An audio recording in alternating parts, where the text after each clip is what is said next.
Hey, good afternoon, everybody. Oh, welcome in. It's Wednesday. We're making up a show that we missed from earlier in the week because it's been a crazy week here around the Gorilla Sports Studios. But hey, we're getting after it. Got a really exciting show for you guys. I'm going to be joined by Meghan Angley in a moment. And in just a couple minutes, we're going to be joined by Dave McCarthy from Sunday Brunch, NHL Network Radio. Cannot wait to chat with him. But I do want to remind you guys about our great partners over at Trusted American Mortgage. Head on over to trustedamerican.com. Right now, their salary-based mortgage consultants want to help you lower your interest rate, get a better monthly payment. So go to trustedamerican.com right now to see how much money they can help you start saving today. Hello and welcome in. Please do not leave your luggage unattended on the station.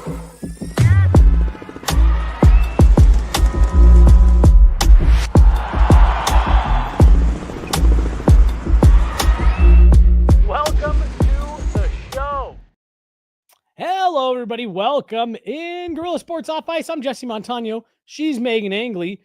I'm going to just put you on blast a little bit for a second. Wearing jeans. Whoa. I don't know if I've ever seen you in denim below the waist. I've seen you with jean jackets. Yeah. Jean jackets. I have this all denim, but it's shorts. Yes. Like romper.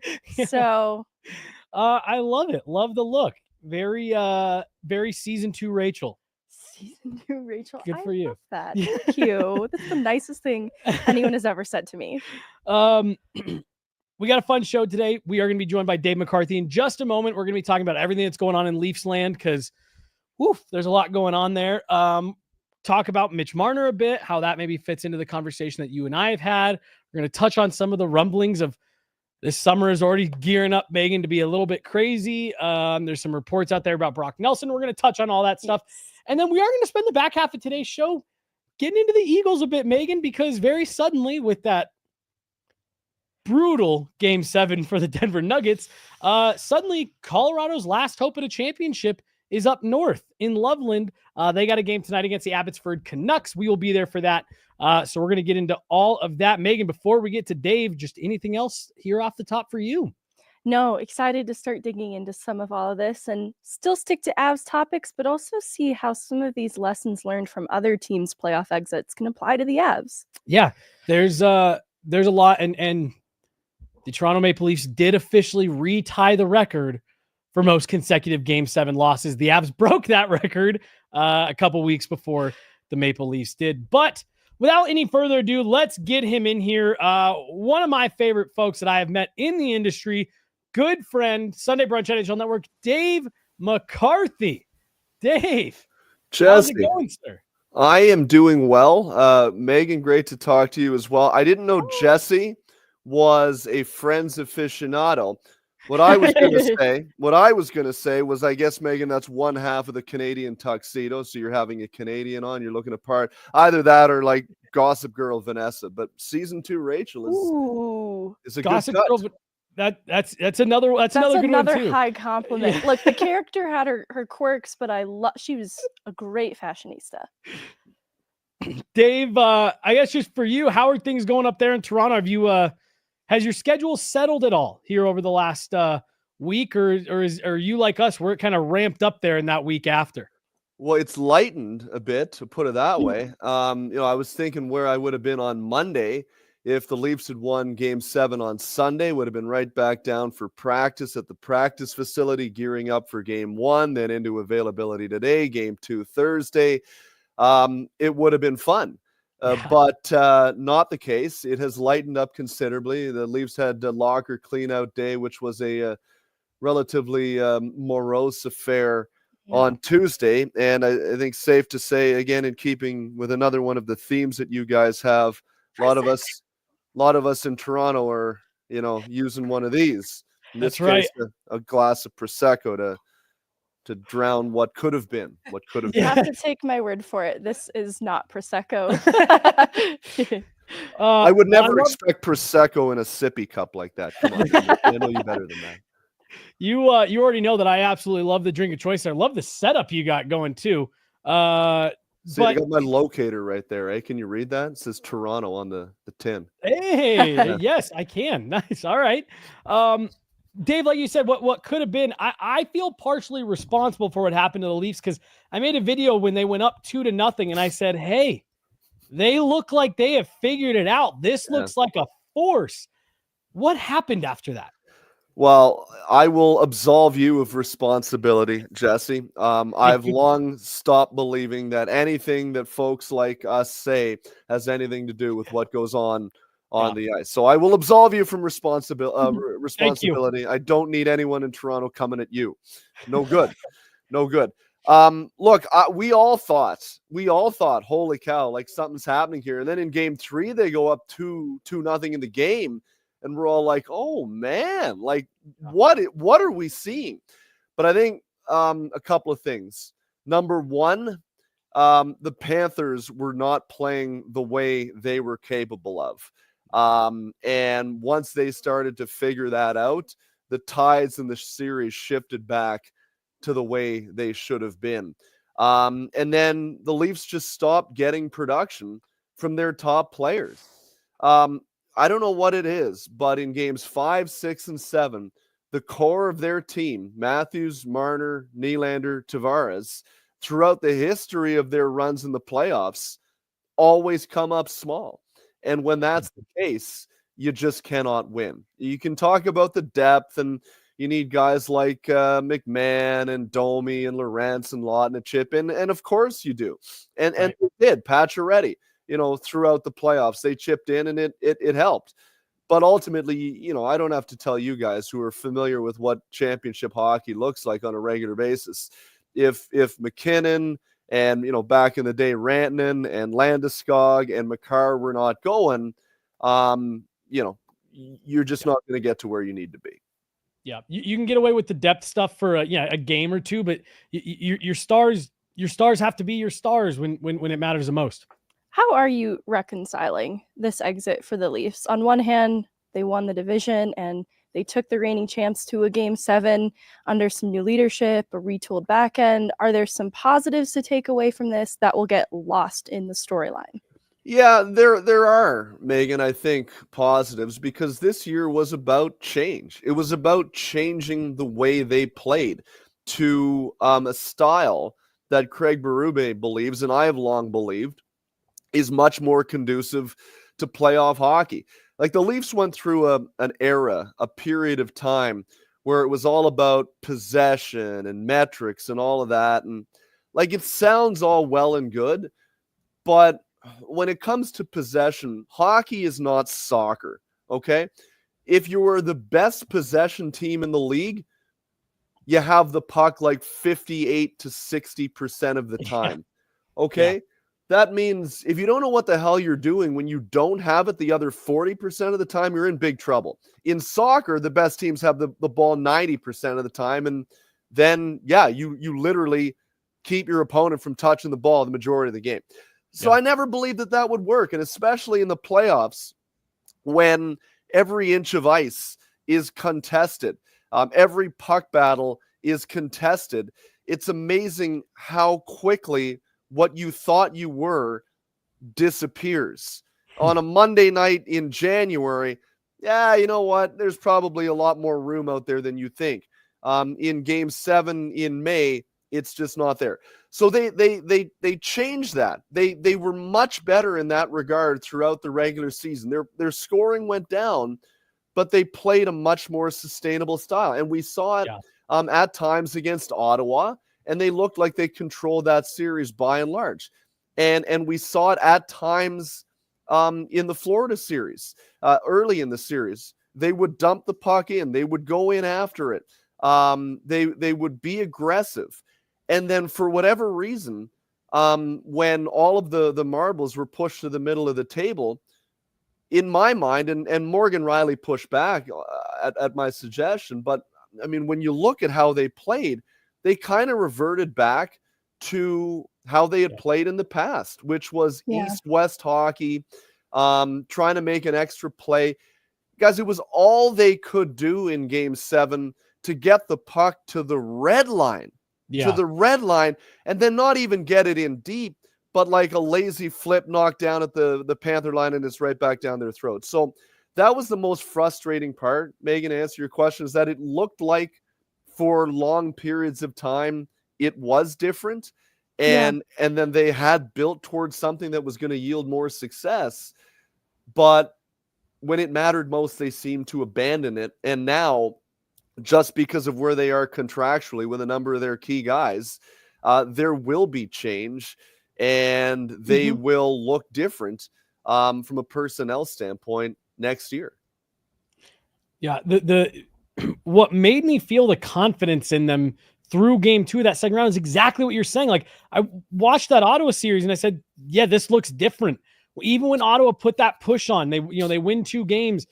Everyone, all the jokes, obviously, like, oh, here come the Leafs.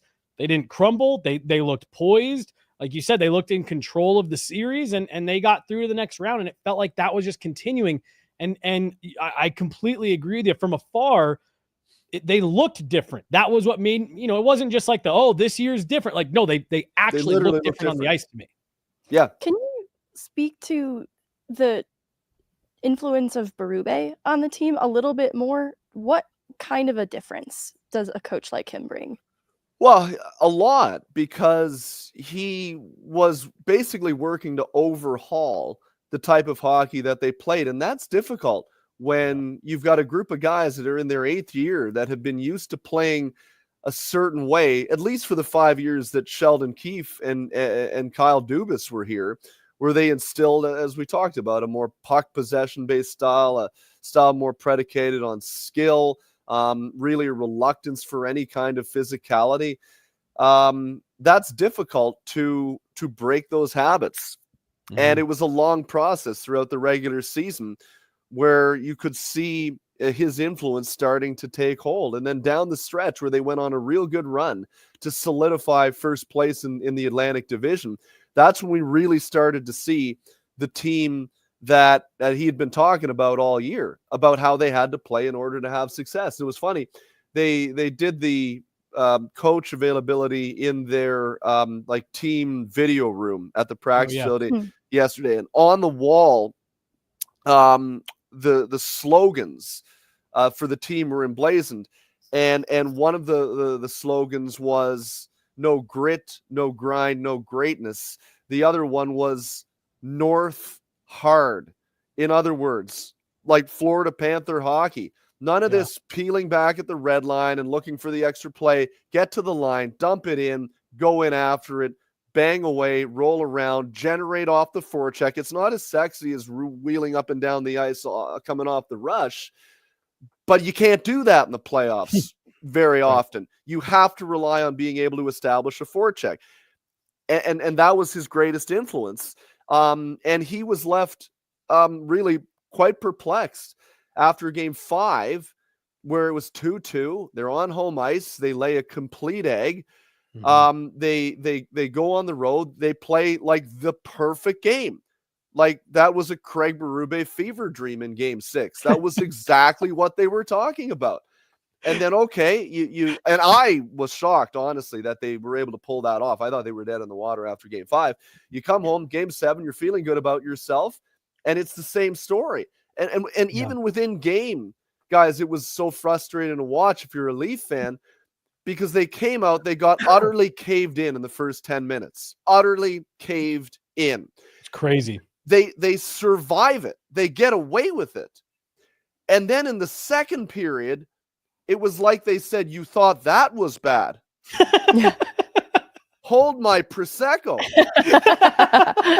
And then within the span of like 6 minutes, it's 3-0 and it's game over. And it's like, how does that happen? And Berube was left without answers. He said, I do not have an answer as to why that happened. And that's what they're going to have to try to figure out. One, how the roster is going to look next year. And two, how they avoid reverting back to just terrible habits and seizing up when it matters most.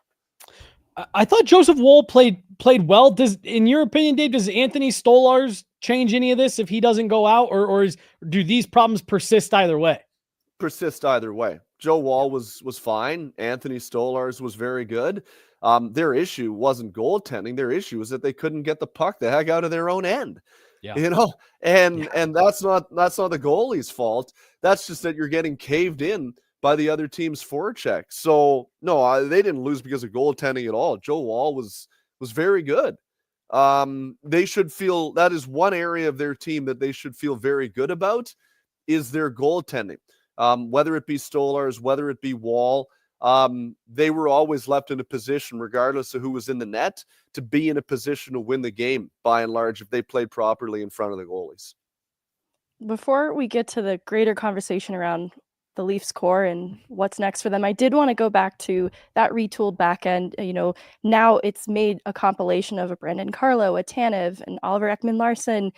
Did that retool help to improve the bottom line in what you guys needed defensively for the Leafs? Well, it did. It was substantially better than it's been in many years in Toronto. Tanev was outstanding in so many possible ways, including his leadership. In Game 5, he did nothing wrong at all, but he came out and said, "I'll take responsibility. I've got to be better." That was not the prevailing message that we heard from everybody that talked that day. And there are some that I could point to who ought to have said that long before Chris Tanev said it. But his leadership was outstanding. His ability to adhere to and buy into what Craig Berube wanted was outstanding. He led by example. He would go out, he would take hits to make plays, to get the puck up. He was just really reliable out there. The problem is that they started to show some warts, though, the back end in Game 7. Morgan Rielly struggled mightily. Like he didn't have a good year this year, really, from start to finish. I don't know what it was. I guess when you look back on it over the course of someone's career, not every year is going to be your best year. And this was a bad year for Morgan Rielly. But his first 2 shifts in Game 7 were abysmal, like abhorrent, to the point we were in the press box just looking at ourselves like, get this guy off the ice. Like, love the guy. Like, I have nothing but respect, but he was brutal. And as a result, Carlo was not very good. And McCabe started to handle the puck like a grenade again. And that was concerning. So, was that a bad game? Yes. Is it indicative of a larger issue? It's hard to say because, to your point, Meghan, defensively, I thought they were quite good this year. And then don't forget as well, I like to call him Bobby Benoit with how he played in the first round there. Looking like Bobby or Simon Benoit was outstanding with Oliver Ekman-Larsson. Real quality third pairing. So, we'll see. I'm always of the mind where if you can upgrade your blue line, I would look at it. But compared to where they were in past years, I don't think the blue line is of the utmost of concern heading into the offseason. Yeah, it is funny you say that because I feel the same way. And we're sitting here talking about the Leafs saying, all right, well, your defense and your goaltending is in good shape. Now, how do you fix the rest of it? Which it's funny. Like Meghan alluded to just a minute ago, and you said off the top, there are changes coming this year, and some of them are going to be out of the Maple Leafs' control. John Tavares do a new deal. Mitch Marner heading towards unrestricted free agency. How do you see this kind of playing out? And then I am going to drill down on Marner a bit here in a second, but just how do you see this playing out? Well, John Tavares has made it explicitly clear that he would like to return. He's at the point in his life now where the requirement of moving your family and his 3 kids and wife to a different area, away from his parents, is not all that appealing, right? When he came here from Long Island 7 years ago, he didn't have any kids. It was just moving his wife up here, back to where his family was from. Very different point in his life. So that's not appealing at all. He wants to return to Toronto. The question is, do the Leafs want him back? And if he does, which he does, what number is he willing to play at? It's going to be far below 11 a year. That I can tell you.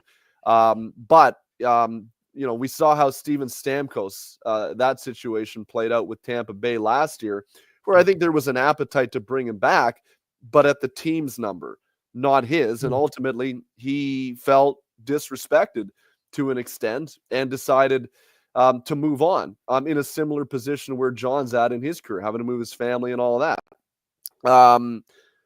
That's going to be the question. Like, if John wants even somewhere around 7, to me, that's too rich.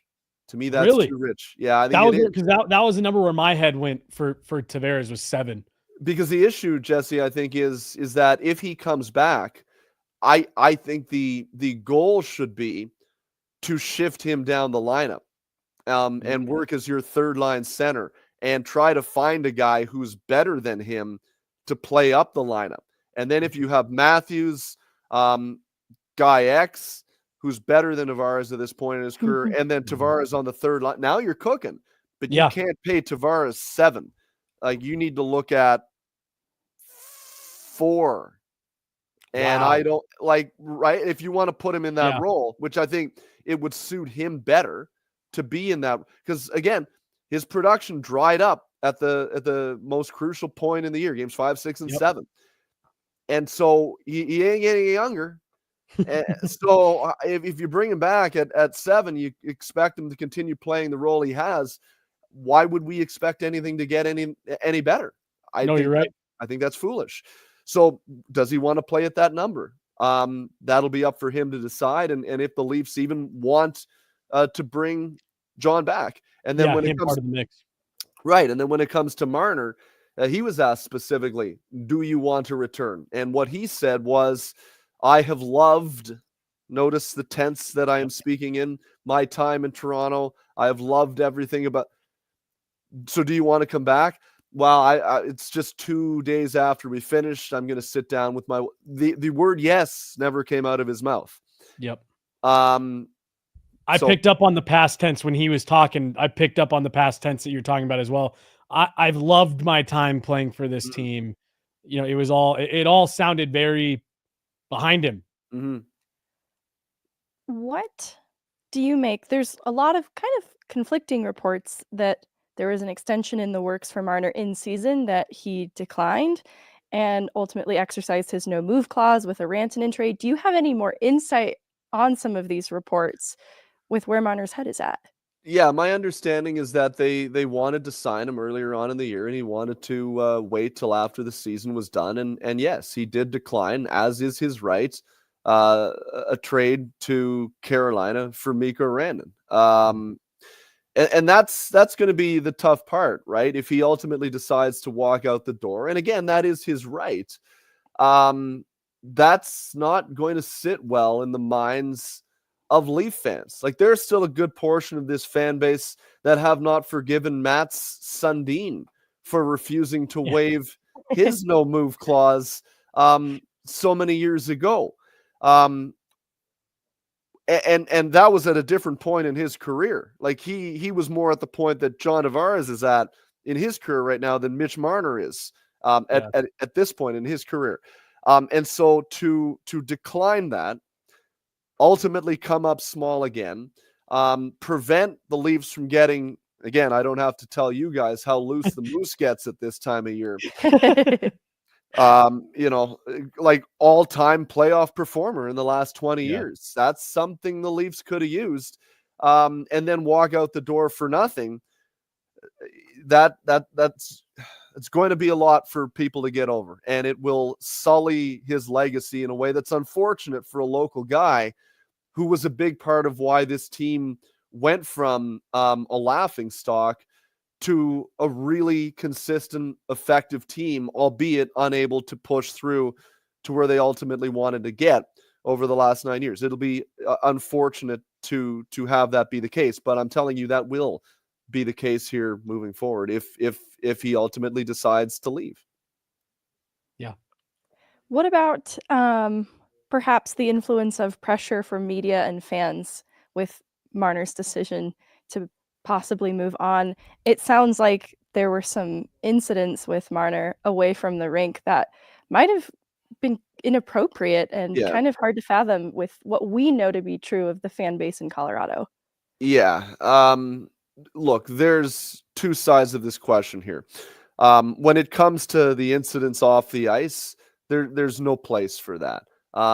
Somebody posting his home address the other day on Twitter, like that is beyond the pale. And I feel bad for him. I really do. I sympathize. I empathize with him in that circumstance, because that's really scary, right? Like your wife is at home, your kid is at home. If you're not there, you don't know what, like that's really scary. It's completely inappropriate. And there's no place for that. Like complete moron. People who come up to harass him when he's walking his dog or what, like idiots. Yep. 100%.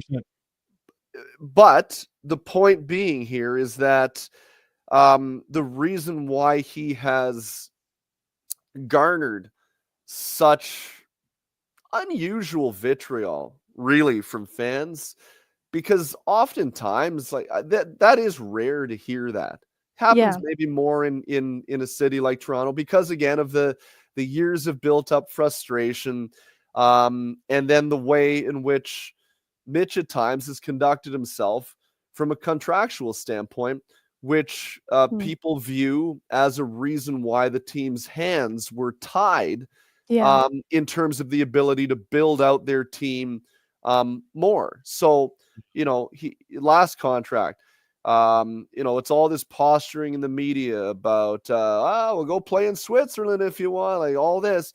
And then he holds out, and then it's a couple of days into camp, and then he gets a deal that still, in my mind, I cannot fathom how he was paid the amount. It was an overpayment. Like, I'm sorry. It just is for that overpayment. And so people view that as tying the Leafs' hands. Okay, that's fine. If you deliver, he has never delivered when it has mattered most. So what people have looked at Mitch as is a guy who demanded everything and more, and a no move clause, which allowed him to make the decision we just talked about. Yep. And never delivered to the level that the contract suggested.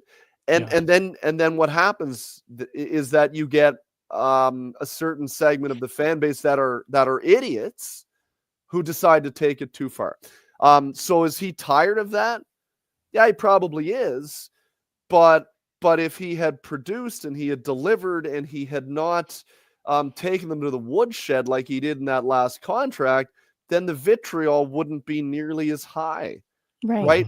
That's why Matthews doesn't hear it as much. That's why Willie doesn't hear it as much, because quite honestly, those were easy negotiations. You turned around and, Matthews signs at the end of August. No problem. Willie signs 8 years. 8 years. Who signs 8 years in Toronto? Well, Willie did. No problem. Away you go. But with Mitch, it always seemed like it was a battle. And it's pissed people off.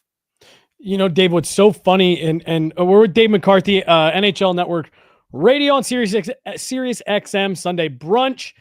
We've kept you a long time. You've been very generous with your time, so we'll start to wind you down here. But to that point, like there's Avs fans who feel that way about Mikko Rantanen because he had a holdout moment that went into training camp at one point. But to your point, like Mikko Rantanen did deliver in the playoffs, and people still feel that way. So you stack that on top, and I totally, like you said, the people out there that are idiots. But there is a portion of this where it's like, hey, if you're gonna be that tough negotiator, you got to understand how that might be viewed.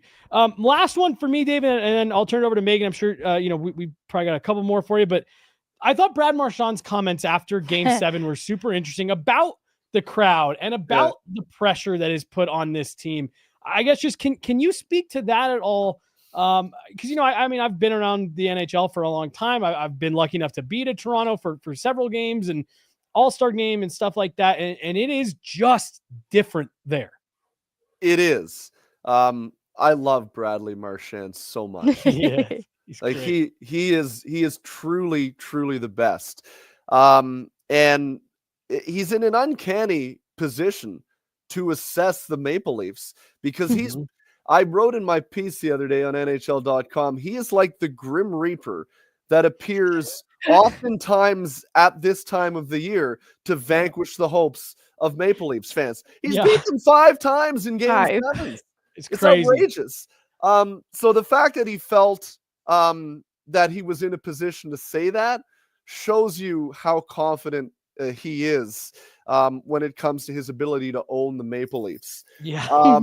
And I think really him and Paul Maurice were patronizing the Leafs a little bit. Like if you're in the Leafs board and you're hearing those two guys go on, like you're just sitting there being like, oh man, Nix, like cut it. You're killing us here. Like that was out of the old respect in the handshake line routine from a few years ago when Sheldon Keefe said against the Lightning when they lost in game, oh, we got more respect in the handshake line. Like, oh my God, come on. Right.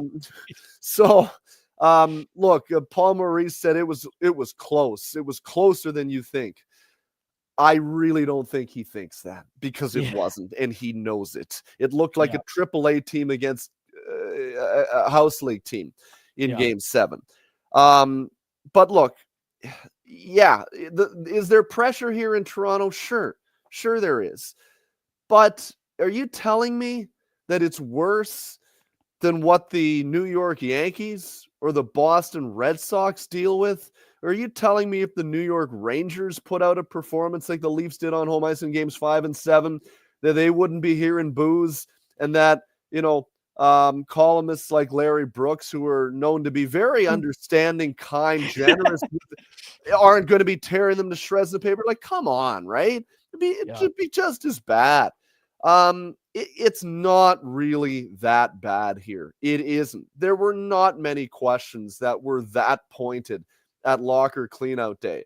A lot of it was, what was it like playing with Mitch this year? And what did you think of Auston in his first year as the cap? Who cares? Right? Like, that's not pointed. That's not pressure. And if anything, they should be thanking Brad Marchand for throwing out that smoke screen over here where we talk about that and not just how poorly they played again when it mattered most. So I just don't buy it.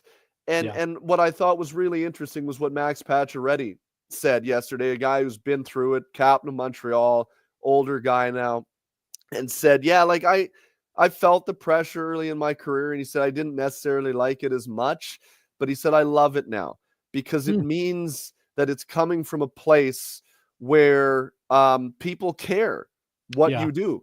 And he said, I want to be in a scenario where people care what I do, and he embraces it. So it can be hard for younger guys to embrace it. But the point being is that I think there are still some people who think of the Leafs core as young guys. They're not. They're grown-ass men with families now, at least 2 of them, in Marner and Tavares, and they're closing in on 30. They're not 22 anymore. They're men. So they should be at the point in their career now where they're able to handle it better than they've shown. Yeah. I thought Steve Dangle's comments, referring to it as Florida's pity tour, really captured how the compilation of both Tkachuk, Marchand, and Paul Maurice's comments really did feel a little bit patronizing. For what purpose? I'm not really sure. But I guess there were 2 things, and I can't decide which one I want to ask you. Ask him both. Because obviously this team's going to look different moving forward. Yeah. And the concern, though, is some of the leaders, the stars on the team stepping up when it's needed most and the inability to do that. Do you have any concern about what that looks like moving forward for players like Matthews, Nylander, a young player like Nyes, who I felt really stepped up in these playoffs? I mean, Matthew Nyes did not seem to shrink under the pressure at all. In fact, it looked the opposite with him. His game continued to get better. And he was the very personification up front of what Craig Berube was looking for. That physical style, dump it in, get after it, get to the net. He talked to me yesterday about how as the year went on, he started to understand better how to use his size to his advantage. And like this guy, he is built like a condominium. If he decides that he's interested in going to the net, there's not too many guys in the league that are going to be able to stop him. So he didn't seem to shrink under the pressure. I'm not worried about Matthew Nyes at all. In fact, it's a guy that we talked about as being a potential future captain. Yeah, hang some hope on that. for real, right? So, look, I don't think I probably wouldn't have named Matthews the captain just because it doesn't, and it's not an indictment on him. Like, look, Nate McKinnon's not the captain Right. in Colorado, right? Like, but he's okay. I think Auston Matthews is a guy who is best when you leave him to be the best player on the ice, and let the leadership responsibilities fall more on someone else. I don't think it's an indictment on him to say that's probably better to be the case. So, look, Auston Matthews is going to be a really effective player for this Maple Leafs team if they're to ever win anything. But when you look at the core, him, Marner, Nylander, Tavares, they're all kind of cut with the same cloth.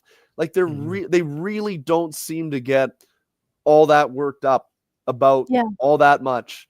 Unlike Nate McKinnon, quite honestly, who I think could be a captain if the opportunity was there. But I think Landeskog's the same type of guy, so there's no issue there. But when what was it, 3 years ago, but the year before they won the cup, when he came out and said, "I've been here, 8 years? I've won." I don't know if we're allowed to swear on this, so I won't. Yep.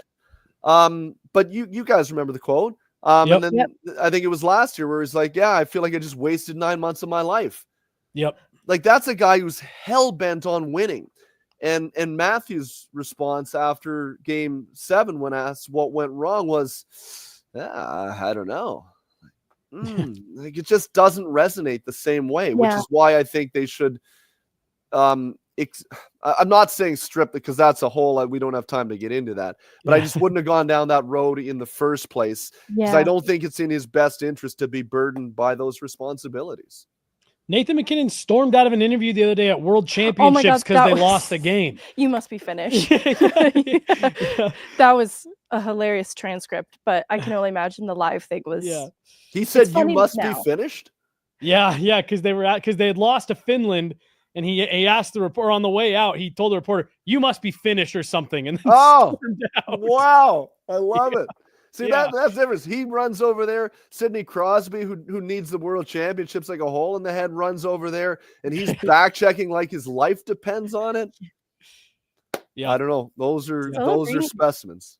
Might be cut from a similar cloth. Yeah, he's a fun player to watch. All right, I'll leave it there. The other side of the question I wanted to ask was the Florida of it all. What separated them from not just Toronto, but even after one game against Carolina? Yeah, it just feels like they're the team to beat. And I'm not sure if the Avs were still playing hockey right now that they'd be able to survive a Stanley Cup final against Florida with the way that they look right now. Yeah.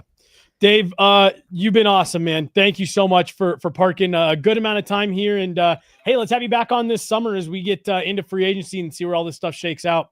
Yeah, I would love it. Thanks for having me, guys. You guys do great work, so it's a pleasure to be on with you guys. Thank you. Thanks so much, Dave. It's Dave McCarthy, Sunday Brunch on NHL Network Radio. Like I said, one of the best in the biz. Always love chatting with Dave. Thanks for helping nail that down, Meghan. Oh my God, of course. That's great. Not that I think there's so many parallels between Toronto and Colorado, but it gives greater appreciation to conflict like filling a 2C position. To hear him talk about Tavares as a 3C is a little crazy to me, just looking at the Avs situation, the room that we're in, where we're like, Brock Nelson could be a 2C, and well, Charlie Coyle's our 3C right now. And I don't know, maybe he could play up as a 2C as needed until they really finalize the 2C position. It just, some teams have it figured out, like a Florida, but the ones that don't, it is a really hard position to fill. And that is not to give the Avs front office this total pass in not being able to lock it down after Kadri, but it is a very hard thing to do. No, and honestly, Meghan, I didn't even think about it like that, but it does serve as great perspective where it's like, here's Toronto, which is currently on the longest playoff streak in the NHL, active playoff streak, I believe 9 straight years. And that's a team that's like, yeah, I don't know, we need someone better. And you know what else I think it is too, and this is based on a lot of what he was saying and what he just said there about the core 4 at the end, it's all very samey. I'm so glad he answered that question in that way, because I didn't ask it in this should Matthews be the captain kind of way, because that felt mean. And it's nothing against Matthews, but he's right. The leadership core on any team needs to be constructed with a couple different types of leaders, different types of voices by necessity, because too much of the same, and then that's the same message. And when that message is no longer resonating, nobody's listening.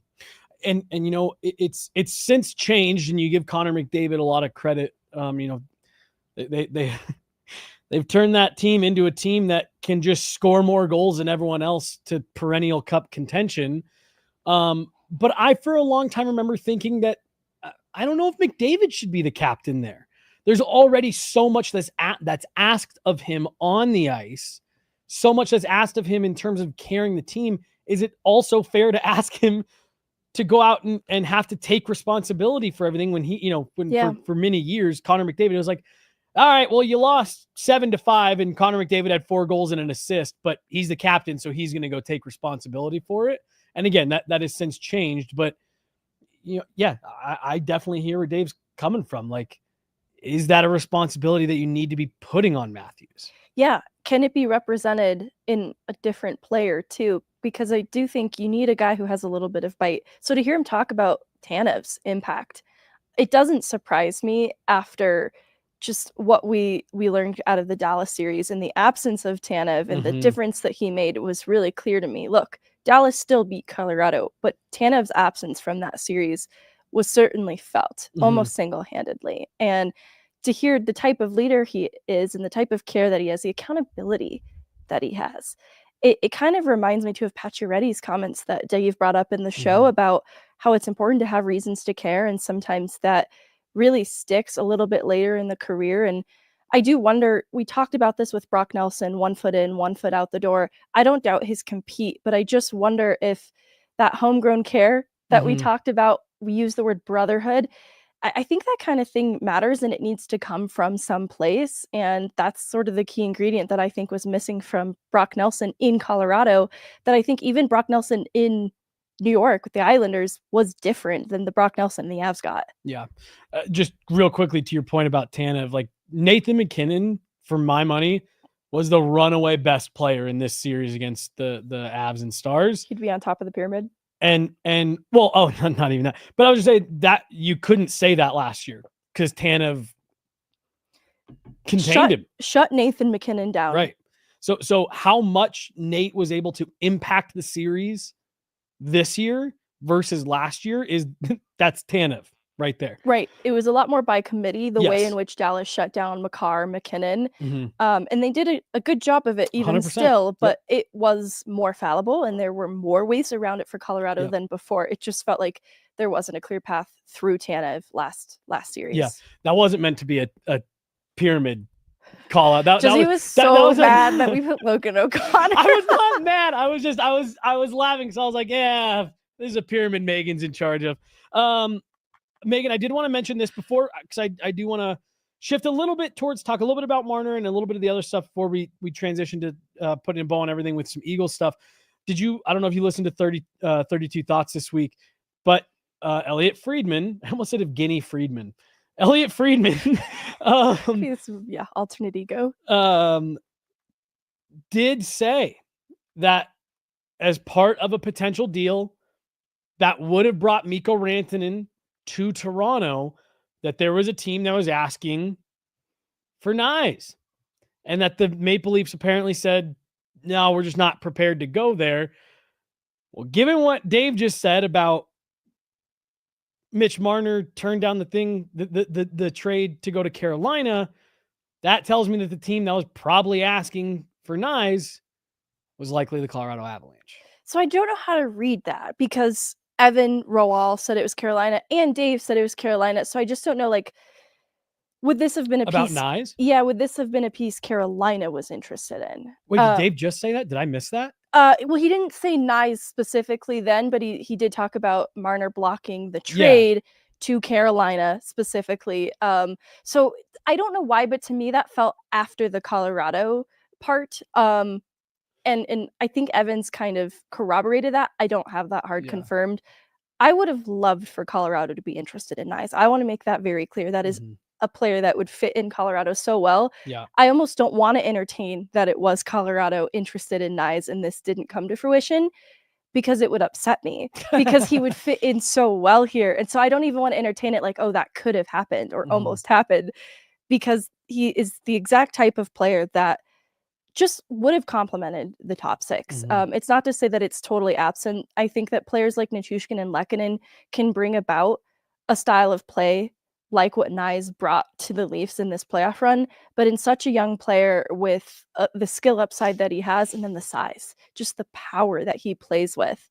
It's like what was missing from Val Nichushkin in this playoff run that left me wanting that Knies brought for the Leafs. So I almost don't want to entertain it. And I mean, I guess there could have been a couple different swings that the Hurricanes took at trying to get that deal over the line, but I did just find it interesting when I heard Elliot Friedman talk about that. I said, man, that would have been really nice. That would have been interesting, because to your point, the size, 6'3", 200 and some change. Mikko Rantanen, 6'4", about 215. So, you again, not this isn't meant to be like an indictment on Marty Netchus. They still got a very good player. No, just different. A little bit. Just different. I always felt too that Rantanen, for his size, didn't always leverage it the way that you hope to see. Whereas I think Knies plays that way. Yeah. And that is not an unnecessary jab at Mikko Rantanen, because when he does utilize his size, I do think he comes away with speed and the size that helps him to win. So not a dig at Rantanen, just would have loved Knies in Colorado. For sure. Meghan put out a post, or Meghan. Chloe put out a post the other day from a show that we did last week where we were talking about Mitch Marner. And what Chloe put on the post was, would you want to see the Colorado Avalanche pursue Mitch Marner? Overwhelmingly no was the response in a lot of the comments. But Meghan, I don't care. I think assuming he does get there, and look, this is still, I think, a bit of a pie in the sky thing with how it all would fit. I think he would play so well next to Nathan MacKinnon.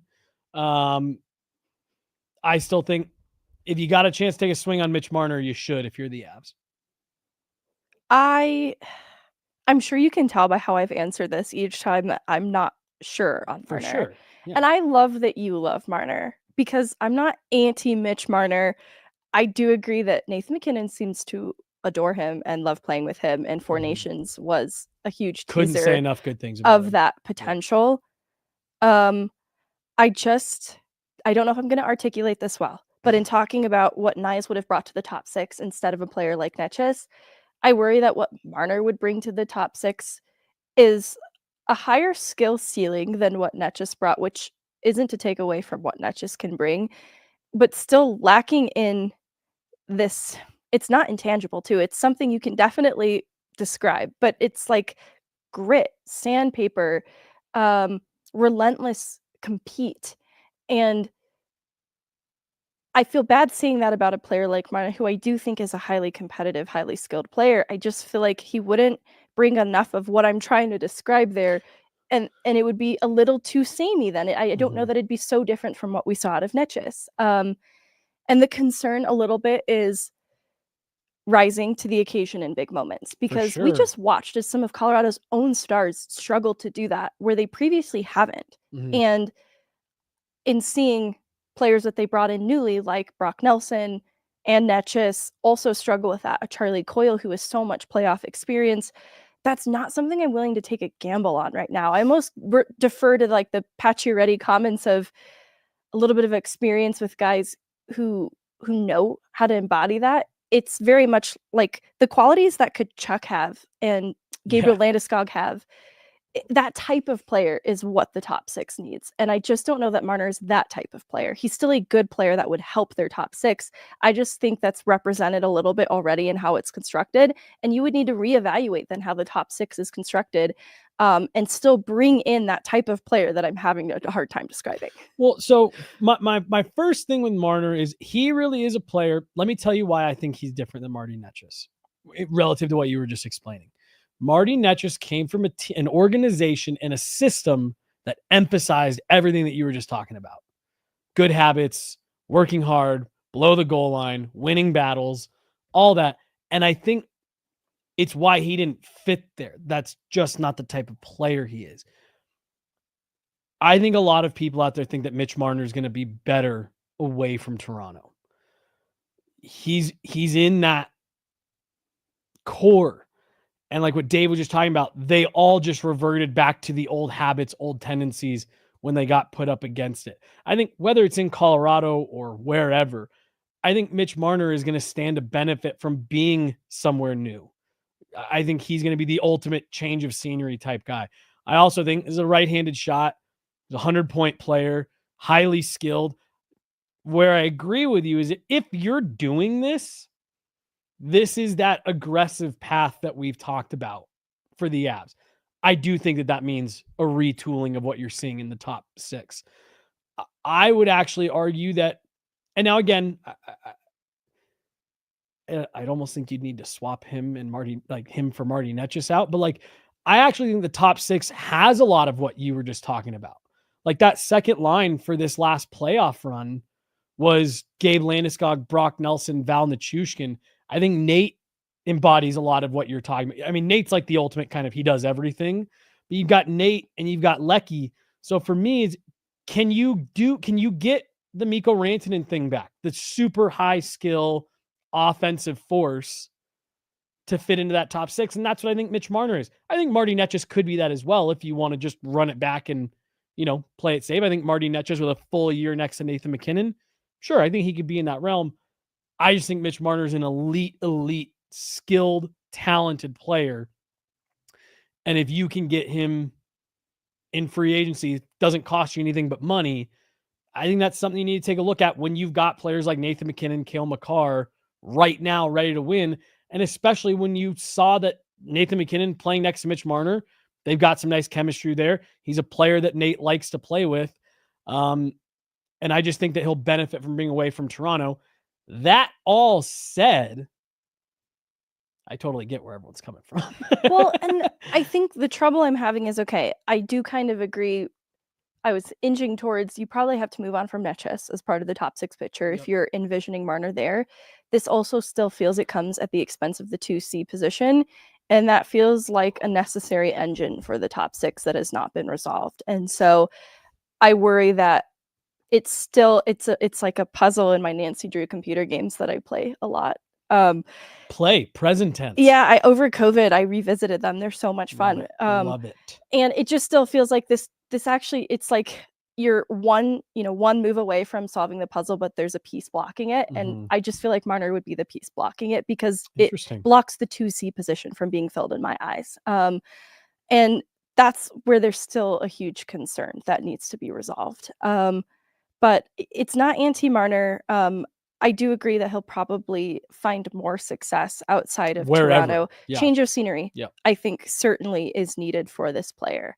It's just the puzzle isn't fully coming together in my eyes for Colorado. I mean, like I said, to me, if you're taking a Marner or that level of swing, you are going and again, I'm going to spit out some hypothetical, like you're trading Val Nichushkin. You're moving on from Sam Girard, and that's how you solve the 2C. Like, I think to your point, if you're going down that road, you are taking the puzzle pieces and shifting them around to make it fit. Which again, I feel it's far more likely that they go the run it back route than that route. Yeah. But again, like I just think that this front office, especially led by Chris McFarland, has shown if there's a big name player out there that we think makes us better, we are going to explore that option.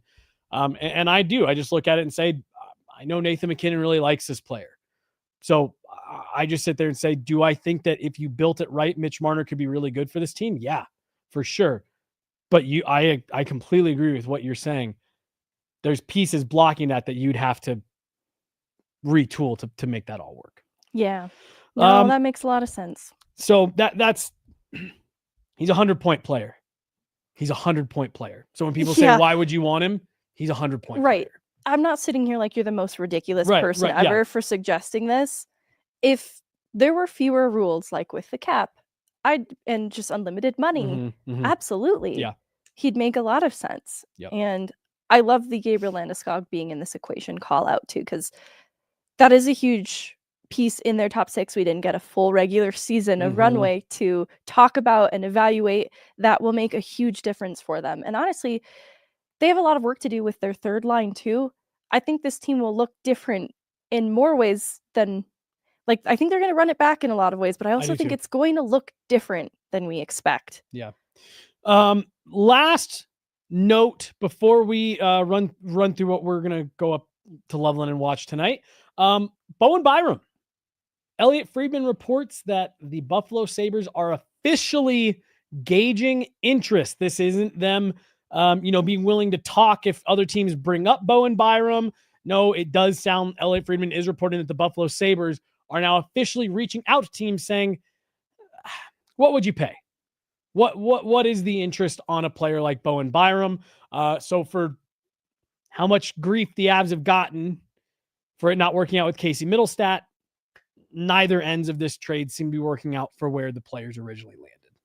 I'm not surprised. Byram is a player that has always had, what's the word I'm looking for? I'm going to say, ambitions, obviously, but he's had his sights set on a specific vision for himself and where he wants to go in his career. He wants to be a top pair guy, and I think he wants to win. And the lack of winning in Buffalo points to a player that would definitely experience unrest in that situation and want something different. And so I think this is a mutually agreed upon thing between Byram and the organization to yield some kind of return too, but it doesn't surprise me that it didn't work out for Byram in Buffalo. Yeah. I genuinely, Megan, I thought Buffalo was an odd fit for him because of what you just said, that like it is pretty well known that he wants to be a top pairing guy, set and forget, because he thinks that that's the level that he can play at. And the team that traded for him has spent 2 first overall picks on defensemen within the last 10 years. Right. I guess you're competing with Darlene, you're competing with power. And it's just like, I just thought that was kind of an odd fit. It felt like we were on this collision course pretty immediately, in my opinion. I think there's more players that are going to want to be traded out of Buffalo this summer. It's just, and we should park some time to talk about Buffalo. Maybe we even find someone. I love this idea because, like, Megan, I genuinely can't even understand what's happening there. Like, I've made the joke to you off air, like, even really, really, really bad teams accidentally make the playoffs once in 14 years. Like, what is happening there? It's different coaches, it's different GMs, it's different captains, it's different regimes of players. Like, I don't get it. And they've had different marquee talent over time. That's obviously changed and some has exited, but Tage Thompson alone is still such a good player that we don't get to talk about very much because of the state that Buffalo is in. But I think he belongs in some of these top of the league conversations that we have about other players. He's absent from them because of the confusion that is Buffalo at the moment. And it's weird to me. Well, and I mean, like, I think you and I were even watching a game of theirs this year. I don't remember when or where, but we were just like, how does this team suck? Like, like you said, Tage Thompson, Jason Zucker's a quality piece. I've always loved Jason Zucker. Alex Tuck, quality piece. Peyton Krebs, good young player. Owen Power, Rasmus Dahlin, Bowen Byram, Ukko-Pekka Luukkonen's a good young goaltender. Yeah, I think, he's experienced the growing pains of a young goaltender too. I feel like young goalies at this period of their development do have some fluctuations. And so I think he's had, what's felt like steps backwards that I also think are just kind of normal for a goaltender. And so I still think that he can provide, what's the word I'm looking for? Like, just adequate enough goaltending for them that he's not the problem. He's not a part of the problem, and he can be a part of a future solution in net for them. But, Samuelsson, a player on their back end that's just dealt with injury that's kept him from being an option more regularly for them on defense. And Jack that's Quinn, been tough. JJ Peterka, JJ Peterka is the name that I think is not going to be with the Buffalo Sabres anymore. Interesting. And then it's where they've lost these marquee players. They haven't really replenished them, right? Casey Middlestat, look, I know it didn't work out, but that was once upon a time kind of a player at the top of the lineup, regarded as a kind of a star for them. And they've just sort of lost all the star power and haven't really brought it back in. Well, and in certain cases, not all, like you said, but there's been probably one too many documented cases of players leaving Buffalo and going on to be good elsewhere. Yeah. And that's got to be another problem for them as well. Right. They need to evaluate the retention rate issue, the turnover issue. Right. All right, Megan, let's just kind of quickly, let's talk about technically round 3 of the AHL playoffs. Yes. Did you want to address Brock Nelson to Minnesota? It's becoming yes. more and more Yeah. pointing to that being the likely outcome. I know we've talked on our shows like, yeah, Avs should sit down and have a conversation with him. I think it's fair to kind of rule him out of the equation for Colorado's future 2C spot next year. I agree with you. My guess is they probably did sit down and chat, and I'm sure Brock Nelson was very respectful about it. Of like, I want to see what else is out there. I want to test my options. I want to move back home and go play in Minnesota. Yeah. I have, and you and I have talked about this on the show, off the show. I have kind of in my head have had that penciled in as probably not. You got to have the conversation, but probably not. And there are reports out there this week that multiple reports out there this week that yes, Brock Nelson does want to go to free agency and see what's out there. Okay. Now we're back in this room of the Avs need a 2C. And honestly, I don't mind being in this room. I already was sort of one foot in the door of this room. I'm not sure Brock Nelson is the right 2C for Colorado. Still think he's a good player. Can understand why they were interested in him in the first place. But if Tavares isn't even being considered for a 2C spot in Toronto, I just think we need to dream bigger than Brock Nelson. Yeah, no, I'm with you. Megan, the Colorado Eagles are in the Pacific Division Finals right now for the American Hockey League. Playoff format's a little bit different for the AHL. Travel and where teams are at and things like that. It's a little bit different, but that series is tied 1-1. It's a best of 5. We're heading up to Loveland tonight to see what's going on. Yeah, I feel bad too. I might have shared with some people that it was a best of 7. It is a best of 5. It'll become best of 7 for the conference final next round. And there's some COVID years to factor in here. And so the playoff format in some of the early seasons for the Colorado Eagles has looked a little different. So by my mark, this is the furthest they've advanced in their history as an AHL team, with the potential to solidly advance the furthest than they have in their history as an AHL team. It's been an incredible season for the Eagles. So this is not an easy series. Abbotsford, this is a kind of a rematch from last year. They were ousted by Abbotsford in the first round last year. That's a best of 3 first round. It's always really, really tough. But they have a chance to kind of rectify that. And it's a good Abbotsford team. The series is tied, and the Eagles come in on the heels of a pretty big win. They're getting goal scoring throughout the lineup right now. They're dealing with some injuries to their back end. Jack O'Shawn hasn't been a player available to them, but players like Brian Yoon have stepped up in his absence. And it's been huge for them. Brian Yoon had a multi-point game in game 2 in this Abbotsford series. So what they've built culturally is why I get excited about the potential for this Eagles group, because that next man up, you hear it talked about on any hockey team anywhere. But to truly embody that, to have players step in and step up and be able to make an impact, I think it's huge. And the depth that they have to choose to play a Taylor McCarr and Oscar Alausen on any given night and have healthy scratches like that in the rotation is pretty impressive. Matthew Steinberg returned to the playoffs, and I don't know if he was dealing with something a little bit throughout this time too, but he served his suspension. With the Avs earlier when we saw him on the Landeskog night where we were talking about the roster. Is he in for game 2 in the Dallas series? Yeah. Steinberg was in this lineup as a scratch. They called him up to have him serve his suspension. So it's done, but Matthew Steinberg returned. He played an Aaron Schneekloth identity too that he's really drilled into his team is why I think this team works so well. It's not a one-line team. In terms of production, they lean very heavily on like Jason Megna, Matthew Phillips, Ty Felleber, but they're getting contributions all over the lineup because they're being deployed pretty evenly line by line because they got to win battles. And Abbotsford is a team with a lot of poise and a lot of depth of their own and good goaltending. So it's going to be a tough series. I have nerves going into tonight because I hate that it's a best of 5 almost. I think the lack of the runway like you would have in a best of 7, it just makes every game that much more important. And the regular season record, Eagles have played good against Abbotsford at home, but Abbotsford has come ahead in that season series previously. So there's a lot of work to be done. Well, so I was going to point out, and I'm pulling this second thing up. Ivan had a goal. I mean, this is a, for lack of a better comparison, this is a little bit of the Avs and Dallas Stars thing here. You're talking about teams that finished 3rd, the Eagles, and 5th, the Canucks, overall in the American Hockey League. So, like, it's not just that these are the top 2 teams left in the Pacific Division.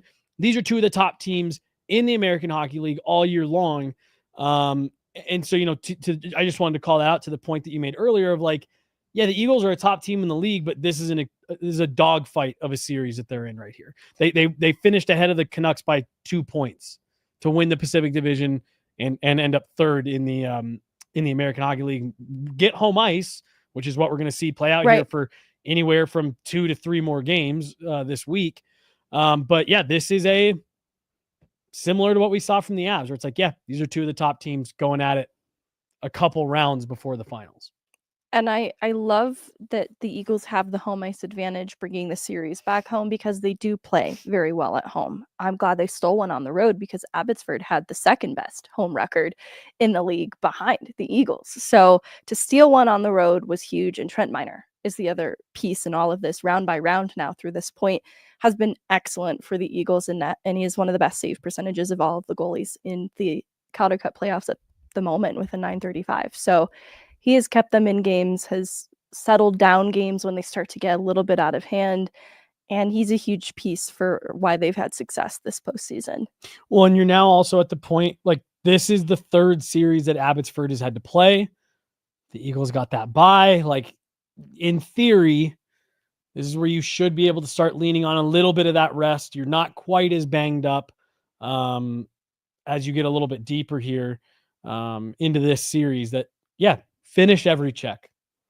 Make every guy feel it because they're feeling it just a hair more than you are. Yeah, and that's where I think Colorado's depth is huge. You know, I love some of these lines. TJ Tynan, Chase Bradley, Chris Wagner, Matt Steinberg, Mark Senden, who I've talked about on here very briefly. I love him. Oscar Olausen, Ivan, Jake Wise, John-Luc Foodie, Ty Philibert, Jason Megna, Matthew Phillips.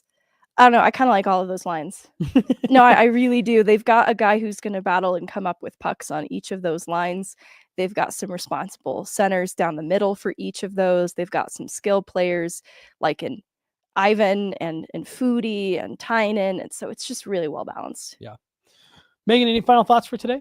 No, let's get up to Loveland. Yeah, I'll say let's get out of here. We got a drive to make, so we're going to get up there and do that. But Pucks and Prosecco coming tomorrow. Yes. Right? We have a fun show planned for you guys. I saw some of the graphics that Chloe was working on. So we'll be back at it with that tomorrow. And then, like I said, we're heading up to Loveland right now. So keep it locked in for any of that content coming. She's Meghan Angley. I'm Jesse Montano. We got Chloe Thiel behind the glass today. That's going to do it. This is Gorilla Sports Off Ice, brought to you guys by our great friends over at Trusted American Mortgage. Thanks so much. Have a great afternoon. We'll talk to you guys later. See ya.